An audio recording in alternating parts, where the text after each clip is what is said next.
Novel Baswedan bongkar tabiat Firly Bahuri saat menjabat Deputi KPK, sering foto dokumen rahasia. Polisi Firly Bahuri sebagai Ketua KPK kini terus dipermasalahkan. Puncaknya ialah pemecatan Brigjen Endar Priantoro dari KPK. Kini sejumlah borok Firly Bahuri pun diungkap oleh para koleganya. Yang terbaru, mantan penyidik KPK Novel Baswedan menyebut Ketua KPK Firly Bahuri sering memfoto dokumen rahasia sewaktu menjabat sebagai Deputi Penindakan KPK.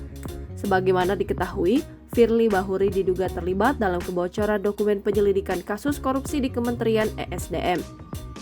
Novel Baswedan menduga modus yang sama dilakukan pada kasus pembocoran dokumen penyelidikan yang saat ini tengah dilaporkan ke Dewas KPK, yakni memfoto kemudian diberikan kepada pihak berperkara. Menurut ASN Polri itu, tindakan Firly Bahuri sudah termasuk dugaan perbuatan menghalang-halangi penyidikan.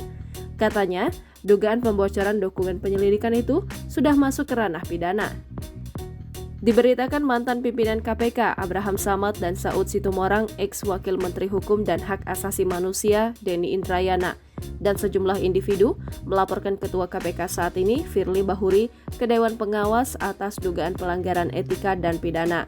Mereka meminta agar Firly dicopot karena diduga membocorkan dokumen rahasia penyelidikan kasus korupsi. Jangan lupa subscribe, share, komen, dan like ya!